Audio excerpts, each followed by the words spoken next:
All right, let's dive right into another deep dive with you guys, this time into Jack the Ripper. We're going back to 1888, London, specifically Whitechapel district. Yeah. And yeah, you can practically feel the fog, right? Those gas lights, eerie shadows. And that city is absolutely gripped by fear as Jack the Ripper is on the loose. Yeah, it's one of those cases, even after all these years later, still fascinates and horrifies us. It really does. Yeah. Today, we're zeroing in on a particularly intriguing suspect, Francis Tumblety, an American Indian herb doctor. Now, this guy had a past, let me tell you, and a very peculiar interest in female anatomy, particularly uteruses. Yeah, Tumblety is a pretty fascinating character, but it's not just that. I mean, think about this. He shows up in London right before these murders start, and then poof, he's gone after the final victim, Mary Kelly, is found. It just makes you wonder. It does seem a little too convenient. Yeah, and there's more to it than just that. This guy, Tumblety, was staying in a lodging house, very close to where these murders took place. The landlady there, she claimed she found a bloody shirt in his room after he came back late one night. And then he suddenly takes off, moves to the Charing Cross Hotel, only to disappear after the Kelly murder. He leaves behind this bag, and it was full of some pretty interesting stuff. Okay, now you got to tell me more about this bag. What was in it? Well, picture this. Herbal medicines, clothing, some jewelry, even some pornography. Whoa. That's a strange mix. Anything in there that directly linked him to the murders? Well, not a smoking gun. But, I think it kind of gives us a peek into his character, right? His habits. Don't forget this guy traveled between the U.S. and England selling his miracle cures. The fact that those herbal medicines were in that bag, it just kind of reinforces that pattern. Okay, so we've got a guy who travels a lot, shows up right before the murders, disappears right after, and leaves behind a bag that suggests, well, maybe he wasn't exactly a choir boy. What else makes him a suspect? Well, let's look at those suspicious traits you mentioned. This guy, Tumblety, he was openly misogynistic. And this was fueled by, his belief that his wife had worked as a prostitute. And get this, he was known for collecting female anatomical specimens, and yep, that includes uteruses. He kept them preserved in jars. I mean, that's pretty creepy, to say the least. Yeah. Especially when you think about how the Ripper, how he mutilated his victims. Exactly. And now think about this. A lot of the medical examiners at the time, they were saying that the way the Ripper mutilated these women, well, it seemed like he had some anatomical knowledge. So are you saying that Tumblety's, weird interest in female anatomy in his collection could be a connection? It's definitely a possibility, right? Tumblety even claimed he was a doctor. Of course, he didn't have any actual credentials. And there are even stories about him performing a fatal abortion back in the U.S. If that's true, I mean, that adds a whole other layer to this. It does paint a pretty disturbing picture. Yeah. But didn't the police talk to him? Question him? Oh, they did. Scotland Yard brought him in for questioning, but they had to let him go. No solid evidence. So he got away, at least legally. But what about the public? Did they believe he was innocent? Well, public opinion is a whole different ballgame. When Tumblety went back to the U.S., the media went wild. His face was everywhere. They basically painted him as Jack the Ripper. The power of the press, right. I mean, they even confronted him directly in an interview about being the Ripper. How did he react to that? Well, his response was kind of interesting. He basically said that the stupid English police only suspected him because he was American. This is a bold statement. Did he say anything else to explain why people were so suspicious of him? It's funny. He actually pointed to those descriptions of the Ripper that mentioned, like a slouch hat. That was something he often wore. So maybe he was genuinely trying to deflect suspicion? Or maybe it was a calculated move to stir the pot even more? Who knows? It definitely adds to the intrigue. But wait, hold on. There's more to this, right? Something about a brass ring found among Tumblety's stuff. Oh, you've got a good memory. Yeah, so when Tumblety died in 1903, they found a plain brass ring among his things. Seems pretty insignificant, right? But here's the thing. Annie Chapman, one of the victims, one of the canonical five, she was known to have had a similar ring stolen. Wow. So maybe this ring, could it be the link connecting Tumblety to those murders? Did he keep it, as a souvenir or something? It's a really intriguing clue, that's for sure. One that's kept researchers guessing for decades. Of course, proving that connection after all this time is pretty much impossible. But it definitely adds another layer to this whole Francis Tumblety puzzle. We've got a possible suspect here, maybe a motive, the opportunity, and now maybe even a piece of evidence tying him to one of the victims. But before we go further with Tumblety, I think we need to understand, the bigger picture. What was Whitechapel like back in 1888? Well, Whitechapel was London's underbelly, poverty everywhere, people desperate. A lot of women were forced into prostitution just to survive. They were living in these really crowded lodging houses, sometimes for just pennies a night, walking the streets looking for clients. That's incredibly vulnerable. Oh, absolutely. They were high-risk victims in a very high-risk environment. And the Ripper, he knew that. He used that. As these murders went on, the fear in those streets must have been so real. How did the newspapers react? Well, you gotta remember, this was a time when newspapers were fiercely competitive. Over 150 daily newspapers in London, all fighting for readers. The Ripper case, it was a gold mine. Headlines everywhere, screaming about the details, feeding the public's morbid curiosity. It's like a real-life Penny Dreadful was unfolding before their eyes. You got it. And it wasn't just entertainment. This media frenzy put so much pressure on the police, they had to catch this guy. It led to some hasty decisions, a kind of chaotic investigation. And right in the middle of all this, a letter shows up at the Central News Agency. A letter that would change everything. You're talking about the Dear Boss letter, the one that actually gave the killer the name, Jack the Ripper. That's the one. Written in red ink, full of misspellings, and signed, "Yours truly, Jack the Ripper." This letter, it was taunting the police, bragging about the murders, and even threatened more violence. What did it say exactly? Did it give any specific details? Yeah, well, the scariest part was this threat he made. He said that the next time he operated, he'd clip the lady's ears off and send them to the police. I mean, that sent chills down everyone's spine, especially after the double murder of Elizabeth Stride and Catherine Eddowes. Wait a minute. Are you saying he actually did that? Unfortunately, yeah. Catherine Eddowes was found with her earlobes cut off. Brutal. And this is what makes that letter so controversial even today. Was it a genuine threat? Or was it just a creepy coincidence that played right into the killer's hands? That's a question I bet we're going to be wrestling with throughout this entire deep dive. But, before we move on, I think we need to look closer at that double murder and what led up to it. Perfect. Let's do it. So we left off with that really creepy detail about Catherine Eddowes' earlobe. It was like that threat in the Dear Boss letter actually came true. This double murder, with Elizabeth Stride as the first victim, it really cranked up the fear in London. What can you tell us about what happened that night? September 30th, 1888. It was a night that Whitechapel would never forget. It all started when they found Elizabeth Stride's body. Around 1 a.m, it seemed like she'd been killed pretty recently, but unlike the other victims, no real mutilations, just a single slash across the throat. So, almost as if he was interrupted, like he had to rush away. That's exactly what's so interesting. That's why that second murder, later that night, it's even more significant. Think about it. Less than an hour after they found Stride's body, Catherine Eddowes is found murdered. And this time, all the brutal mutilations, all the things the Ripper was known for.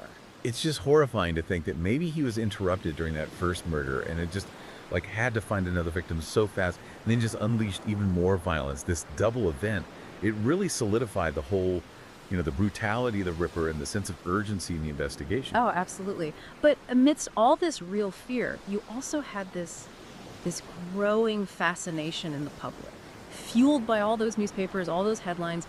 And, the Dear Boss letter, real or fake, it played a big role in shaping how people saw the case. How so? Put yourself in the shoes of someone living in London, 1888. You're reading about these murders, the police seem clueless, and then boom, this letter. A letter claiming to be from the killer himself. It's like a nightmare come true. It's like he was playing a game with the whole city, taunting everyone. Exactly, and the Dear Boss letter wasn't the only one. The police got flooded with letters, tons of them, claiming to be Jack the Ripper. Wow, so they had to go through all those letters trying to figure out, is this real? Is this just some prank? Exactly. Total chaos, Yeah. Wasted time, wasted resources. It really slowed down the investigation. Do we think any of those other letters, besides Dear Boss, could be real? There's one that stands out. It's called the From Hell letter. And it arrived with this little box. Inside, half a human kidney, preserved in alcohol. The letter claimed it was taken from one of his victims. Gruesome stuff. But there was some debate, Was it actually human? Could they connect it to any of the victims? That is terrifying. Okay, so even with all these letters, the murder's getting more and more violent. The police still didn't have any solid leads. They had suspects, of course, but nothing concrete. The Dear Boss letter with the misspellings and all that boasting, it made some think the Ripper was maybe uneducated, from the lower class. But couldn't those misspellings just be a way to throw the police off? Exactly. It's all part of the mystery. And you have to remember, back then, they didn't have the kind of criminal profiling we have today. Right. So how did they try to solve the case without those modern tools? They relied a lot on witnesses, what they found at the crime scenes, and, trying to find patterns in the murders. For instance, a lot of the murders happened on weekends or like around holidays that made them think maybe the Ripper had a job that gave him time off during those times. So like a butcher, maybe? Factory worker. Someone with a schedule like that. Those were some of the ideas, and the way he mutilated the bodies, it suggested someone who knew his way around a knife. Someone with some basic knowledge of anatomy. Which brings us back to Francis Tumblety and his unique fascination with female anatomy. Yeah. But before we get back to Tumblety, there's another theory we should mention. One that was pretty popular back then and still has some followers today. The idea that Jack the Ripper was a Freemason. A Freemason? That's a pretty big claim. Yeah. What evidence is there to support that? Most of it circumstantial. But back then, there were a lot of Freemasons in positions of power. Like Police Chief Charles Warren. Remember that graffiti, the Jews they found near Catherine Eddowes' body? Warren, a Freemason himself, had it erased before anyone could really document it. Whoa, that's definitely suspicious. Why would he do that? That's the big question, right? Some believe the graffiti, especially the way it was misspelled, it had some secret meaning in Freemasonry, and that Warren was trying to protect the organization. So they're suggesting a cover-up to protect a high-ranking Freemason who could be the Ripper. Some take it even further. They say the whole thing was a plot to silence prostitutes who were blackmailing someone in the royal family. Wait, a royal cover-up. Now you have to tell me more about this. The most popular version of this theory is about Prince Albert Victor, Queen Victoria's grandson. The rumors were that the prince had an illegitimate child, and these prostitutes were blackmailing the royal family. So the Freemasons, according to this theory, they were silencing these women to protect the monarchy. Exactly. Now, there's no real evidence to support this, but it shows how much paranoia and speculation was going on in London. It could be anyone, from the poorest person to someone at the top. It's amazing how a case like this can capture the public imagination like that and create so many theories. But before we get too lost in the conspiracy theories, let's stick to the facts. What happened after the double murder? Did the police make any progress? Not really. No. The murders went on, the pressure kept building. Then, their next victim, Mary Jane Kelly, was found in her room on November 9th, 1888. And that was a particularly brutal one, right? Yeah, that's where the Ripper's violence really reached its peak. The things done to Mary Kelly's body were much worse than anything before. What else set this murder apart? Was there something different about it? For the first time, the police actually took photographs of a Ripper crime scene. Why do you think they decided to do that in this specific case? Well, the violence was like nothing they'd seen before, and the pressure to catch the killer was immense. The photos were a record of the crime, but also maybe a way to try and identify him. Maybe they hoped someone would see something in those images that would lead to a break in the case. It must have been a truly horrifying sight for those photographers. It reminds us that beyond all the mystery and intrigue, these were real people, real lives that were cut short in such a horrific way. Absolutely. It's so important to remember the human cost, especially with all the theories and speculation. Speaking of theories, there's another one about Mary Jane Kelly. It's pretty unsettling, even for Jack the Ripper. Ah, you're talking about the theory that the Ripper took Mary Kelly's heart. This idea comes from reports that her heart was missing from the crime scene. Was there evidence for that? It's debatable. Some say it was just the press exaggerating things. Others point out that the official report on the case is a little vague about the state of her internal organs. That's chilling. Did the police ever find the heart? No. It's one of those mysteries that still lingers around the Mary Kelly case. Okay, so we've got this escalating violence, Yeah. a media frenzy, a city on edge. Still, no answers. Where do we go from here? Well, after Mary Jane Kelly, it all stopped. Just like that. The murders, they just stopped. The Ripper disappeared as quickly as he'd arrived, leaving behind a trail of unanswered questions and a fear that would stay with London for generations. Man, we've gone deep on this one. I mean, we've Yep. talked about that bloody shirt, the abandoned bag, even that theory about the missing heart. We've really gotten into the nitty-gritty of Francis Tumblety and whether he could be Jack the Ripper. Yeah, we've covered a lot of ground. But as we wrap up, I think it's important to remember the bigger picture. The Ripper case wasn't just about a bunch of murders. It showed us just how bad social inequality was back then and how vulnerable certain communities were, especially in Victorian London. You're so right. I mean, Whitechapel, as you said, was a tough place. Poverty, desperation everywhere. These women weren't just like characters in a story, they were real people with families, with lives. And those lives were cut short, just brutally cut short. Exactly. And their stories, they kind of get lost in all the hype and mystery of the Ripper. So, yeah, while we're all fascinated by the mystery and the hunt for this killer, we can't forget the human cost. Absolutely.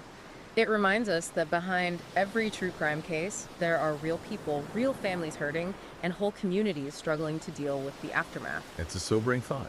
So, the investigation, you mentioned that after Mary Jane Kelly's murder, it just stopped. Did the police ever get close to catching Jack the Ripper? Well, they tried, but they never officially found him, never caught him. There were lots of suspects, some more believable than others, but officially, the case is still unsolved. Man, that's got to be frustrating. For the investigators, for the people of London. Imagine living with that fear, knowing that he was still out there somewhere. Oh, you can only imagine that feeling of unease hanging over the city. Even though the murders stopped, the Ripper's shadow, it remained. Every stranger, a potential suspect. And that fog that London's famous for, well, it suddenly took on a whole new meaning, you know? A much more sinister one. It's wild how a case like this can captivate everyone. A city, a whole country, the entire world, even after all these years. Why do you think Jack the Ripper still fascinates us? It's a lot of things, I think. The mystery, for sure, how brutal the crimes were, the historical setting, and the fact that he was never caught. All those things play a part in his lasting impact. Like a puzzle that's missing a few pieces. A story that's never finished. Exactly. And because it's not finished, we use our imaginations to fill in the gaps. We're drawn to the unknown, to what we don't know, to the possibility that maybe, just maybe, we could solve this puzzle that stumped so many people for so long. And speaking of unanswered questions, let's go back to Francis Tumblety. After everything we've learned, do you think he was Jack the Ripper? Well, that's the big question, isn't it? He definitely had reasons to do it. He was there at the right time. And there's even that possible physical evidence connecting him to those crimes. His misogyny, his interest in female anatomy, the fact that he was in London during the murders, and then boom, he's gone. It paints a pretty compelling picture, even if it's all circumstantial. But is it enough to say for sure that he was the Ripper? That's for each person to decide, I guess. We've laid out the evidence, the theories, the context. But at the end of the day, you have to weigh the information and come to your own conclusions. I like that. This has been an amazing deep dive. I feel like I have a much better understanding of not just the case, but also what was going on back then in society and history. And that's the real value of exploring cases like this, right? We're looking at the past, not just to try and solve a mystery, but to learn from it, to understand people, and hopefully to make sure something like this never happens again. So well said. As we finish up, is there anything else you want to leave our listener with about Jack the Ripper or the investigation? I think it's important to remember that even with all the darkness in this case, there's a story of resilience, too. The women of Whitechapel, despite their difficult lives and facing so much danger, they were incredibly strong. They had real courage. That's such a powerful point. Their stories, they shouldn't be forgotten, you know, especially with all the focus on the killer. They deserve to be heard, to be remembered. They do, and maybe that's the biggest lesson we can take away from this deep dive. Let's honor those victims by remembering their names, understanding their struggles, and working towards a world where something this horrible can never happen again. That's a perfect way to end this. So, to everyone listening, thank you for joining us on this journey into the dark side of Victorian London. Keep exploring, keep digging, and never stop questioning what you think you know about Jack the Ripper. And who knows? Maybe one day the mystery will finally be solved. We'll get those answers. Until then, all we have are the theories and the shadows of Whitechapel, reminding us of the question that's haunted us for over 100 years. Who was Jack the Ripper?